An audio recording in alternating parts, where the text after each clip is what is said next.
Sering dengar kan kalau mau beli rumah, jangan kebanyakan ngopi atau langganan Netflix. Gimana kalau saya bilang masalahnya bukan di situ?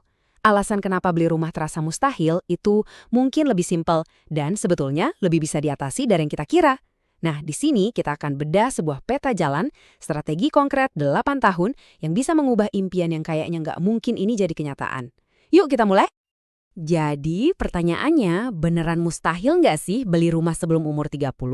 Atau mungkin kita aja yang belum tahu jalannya? Analisis yang kita bahas kali ini bilang jalannya itu ada.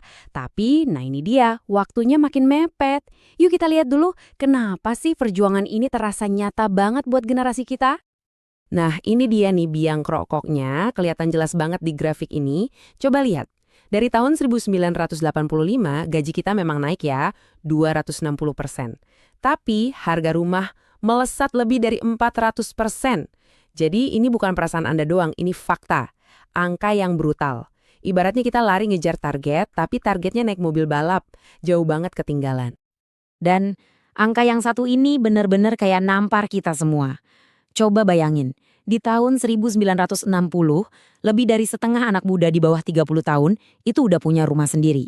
Sekarang, cuma 12%. Wow, ini jurang generasi yang dalam banget. Ini bukti nyata kalau medan pertempuran ekonomi yang kita hadapi sekarang beda total sama dulu. Oke, kita masuk ke bagian pertama. Impian yang mustahil. Yuk kita gali lebih dalam, kenapa sih kok rasanya makin susah aja buat generasi kita?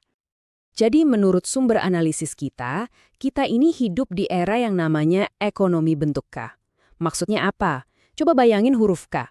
Ada garis yang naik ke atas, ada yang turun ke bawah. Nah, katanya kelas menengah itu pelan-pelan lenyap. Pilihan kita cuma dua. Ikut jalur yang melesat ke atas atau keseret ke jalur yang menurun. Nggak ada lagi tuh yang namanya naik tangga pelan-pelan. Kesenjangan makin lebar, dan buat naik kelas itu jadi pertaruhan hidup mati. Nah, ini yang bikin semuanya jadi terasa mendesak. Waktunya nggak banyak. Kenapa? Karena menurut analisis ini, sebentar lagi AI bakal mengotomatisasi banyak pekerjaan kantoran. Pekerjaan yang selama ini jadi tiket kita buat masuk kelas menengah. Jadi, jendela kesempatan buat kita ngumpulin modal dan beli aset besar kayak rumah itu mungkin cuma sampai tahun 2030.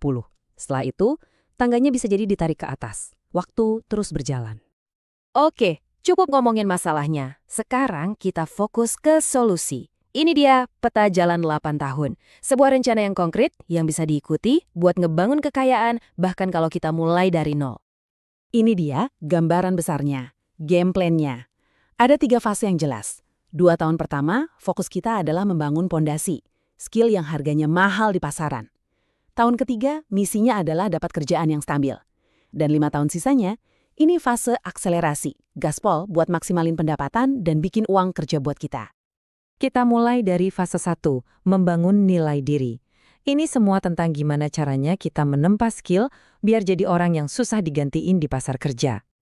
Oke, kuncinya di sini. Jangan jadi serba bisa tapi nggak ada yang jago banget.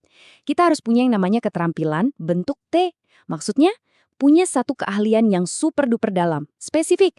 Contohnya, jangan cuma jadi editor video, tapi jadilah editor video spesialis konten pendek buat YouTube. Nah, spesialisasi kayak gini yang bikin nilai jual kita jadi premium. Selanjutnya, kita harus cari kerjaan yang punya daya ungkit atau leverage. Gini deh, biar gampang. Bayangin bedanya penulis yang dibayar per jam sama penulis yang nerbitin buku. Yang dibayar per jam, ya udah, kerjanya selesai, uangnya segitu. Tapi yang nerbitin buku, dia kerja sekali, tapi bukunya bisa kejual terus-terusan dan ngasilin duit. Nah, itu namanya leverage. Usahanya sekali, hasilnya bisa berkali-kali lipat. Terus, gimana cara dapetin kerjaan impian dengan skill baru ini? Pakai strategi penawaran yang tak tertahankan. Anggap aja Anda lagi jualan diri sendiri. Pertama, siapin portofolio yang keren yang jadi bukti nyata kemampuan Anda. Kedua, kasih penawaran yang bikin perusahaan nggak bisa nolak. Misalnya tawarin uji coba gratis atau bilang, nggak usah bayar kalau hasilnya nggak sesuai target. Ketiga, sebar jala seluas-luasnya, lamar ke banyak tempat. Dan terakhir, yang paling penting, tunjukkan diri Anda seprofesional mungkin. Oke, lanjut ke fase 2, memaksimalkan karir. Di sini kita akan belajar cara mengubah pekerjaan kita dari sekedar alat cari gaji jadi mesin penghasil kekayaan.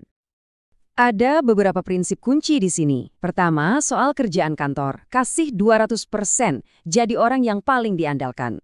Kedua, jangan buru-buru jadi freelancer, amankan dulu pekerjaan tetap sebagai pondasi. Ketiga, jangan malu minta masukan. Justru cari terus cara buat jadi lebih baik. Dan yang terakhir, ini soal duit. Ubah total cara pikir Anda. Bukan nabung sisa belanja, tapi belanja sisa investasi. Investasi dulu, baru sisanya boleh dipakai. Dan ini mindset yang harus kita tanamkan dalam-dalam. Dunia ini berorientasi pada hasil. Simpelnya gini, perusahaan itu nggak bayar jam kerja Anda. Mereka bayar untuk hasil yang Anda belikan. Titik. Nah, di sini kelihatan banget bedanya. Ada dua jalur. Jalur A, pola pikir kebanyakan orang. Kerja ya dari jam 9 pagi sampai 5 sore, apa yang dikasih yaitu hasilnya, dan nabung dari sisa uang jajan. Jalur B, ini pola pikir pertumbuhan. Totalitas di kerjaan, yang penting hasilnya luar biasa, dan investasi dulu baru belanja. Pindah dari jalur A ke jalur B inilah kunci buat ngebutin pendapatan kita. Dan kita sampai di fase 3, babak akhir investasi. Di sini, permainannya berubah. Bukan lagi kita yang kerja cari uang, tapi uang yang kerja buat kita. Selamat datang di fase paling penting dari semua ini. Targetkan 1000%. Tunggu dulu.